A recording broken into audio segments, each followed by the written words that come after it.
Communist கட்சியோ விடுதலை சிறுத்தைகளோ இந்திய union முஸ்லீம் லீக்கோ ஆதரவு தருவதாக சொல்லிட்டு தான் போனாங்க. ஆனால் ஆதரவு மட்டும் இல்லை, அமைச்சர்களிடம் பெற்று இருக்கிறாங்க, வாழ்த்துக்கள். ஆனால் எந்த நேரத்தில் என்ன ஆகும் என்பது நாம் பொறுத்திருப்போம். நிச்சயமாக இது 5 ஆண்டு காலம் நடைபெறக்கூடிய ஆட்சி அல்ல, உறுதியாக சொல்ல. ஆனால் ஜனநாயக அமைப்பில் இந்த தீர்ப்பு சினிமா கவர்ச்சிக்கு சாதகமாக அமைஞ்சிருக்கு என்பதுதான் உண்மை. இன்னும் சொல்லணும்னா, நம்ம கூட்டணி மேல நம்பிக்கை வச்சு மக்கள் தேர்ந்தெடுத்த எம்எல்ஏக்கள் துணையோட இந்த ஆட்சி நடக்குது. ஆனா இந்த வெற்றியை மாபெரும் வெற்றியா சித்தரிக்க பல வேலைகள் நடந்துகிட்டு இருக்கு. அதை முறியடிச்சாலே போலி பிம்பங்கள் நொறுங்கி போயிடும். நமக்கும் அவங்களுக்கும் 17 லட்சம் வாக்குகள் தான் வித்தியாசம். நம்மை நம்பி 1,55 லட்சம் மக்கள் வாக்களிச்சிருக்கிறாங்க. 73 எம்எல்ஏக்கள் நமக்கு வந்திருக்கிறாங்க. இன்னும் சொல்லணும்னா, நம்மளோட தோல்விக்கே இன்று மக்கள் எல்லாம் பெரும்பான்மையாக வருத்தப்பட்டு இருக்கிறாங்க. நீங்க கூட மீடியாவில் நிறைய பேட்டிகளை பார்த்திருப்பீங்க. பொதுமக்கள் நம்மளோட சாதனைகளை சொல்லிட்டு வாக்களிக்கும் போது மாத்தி போட்டோம்னு சொல்றாங்க. சும்மா பசங்க சொன்னாங்க, விளையாட்டுதானே போட்டேன் ஓட்டு, நீங்க முதலமைச்சர் தான் அப்படிங்க நினைச்சோம், அதான் அது இல்லையா போச்சு, அதான் வருத்தமா இருக்கு. அவங்க நம்ம சாதனைகளை சொல்ற போது கேட்கும் போது மகிழ்ச்சியா இருந்தாலும், அவங்களுடைய வாக்குகளை நாம் பெற தவறுனது ஏன்னு சிந்திக்க வேண்டியது இப்ப அவசியமா இருக்கு. மக்களுடைய நமக்கு எதிர்ப்பலை இல்லை. ஆனா நான் தவறு விட்ட இடங்கள்ல இனியும் செருக்கிடக்கூடாது. இனிமேல் நம்முடைய பிரச்சாரத்தை பல்வேறு முனைகள்ல நடத்தணும். அதைத்தான் தம்பி உதயநிதி பேசுகிறவர் சொன்னார். பிரச்சாரத்தையும் ஸ்டைலையும் காலத்துக்கேற்ற மாதிரி மாற்றணும்.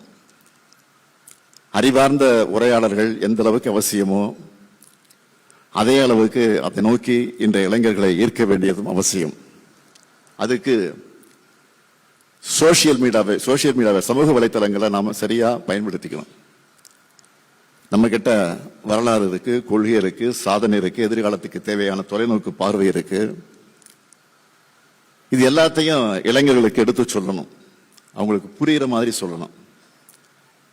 புரிஞ்சுக்க ஆரம்பிச்சா இளைஞர்கள் திமுகவை நோக்கித்தான் வருவாங்க. அதுக்காகத்தான் பொறுப்பும் கடமையும் இளைஞர்களான உங்ககிட்ட நான் ஒப்படைக்கிறேன். இதுக்கான ஒர்க் ஷாப்புகளை தம்பி உதயநிதி நடத்த வேண்டும் என்று நான் உங்கள் அனைவரின் சார்பில் அந்த நேரத்தில் கேட்டுக்கொள்கிறேன். 50-80 பேர்னு குழுக்களா பிரிஞ்சு ட்ரைனிங் கொடுக்கலாம். இன்னும் சொன்னா ஆன்லைன் ஒர்க் ஷாப் நடத்தி பயிற்சி கொடுங்க. கண்டென்ட் உருவாக்குறது ஆர்கனைஸ்டா செயல்படுறது தொடங்கி டெக்னிக்கலா என்னென்ன செய்யணும், எப்படியெல்லாம் கிரியேட்டிவா செய்யப்படணும், முழுமையா இந்த ஒர்க் ஷாப்ல பயிற்சி அளிக்கணும். அதை சரியா செயல்படுத்துறதையும் உறுதி செய்யணும். நம்முடைய சாதனைகளை சரியா கொண்டு போய் சேர்க்கிறது தான் நம்முடைய கடமை. அதை செய்யாமல் விட்டது நம்முடைய தவறு. இனி அது நடக்கக்கூடாது.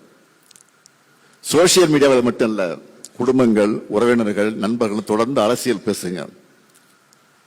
நம்முடைய இயக்கம் அறிவியக்கம் என்பதை காட்டுங்க. இளைஞர்களை நம்ம இயக்கத்தை நோக்கி அழைச்சிக்கிட்டு வாங்க. அதுக்கு இந்த நோக்கத்தோட உங்களுடைய இந்த பணிகள் எல்லாம் கூர்மைப்படுத்தணும் தம்பி உதயநிதியை கேட்டுக்கிறேன்.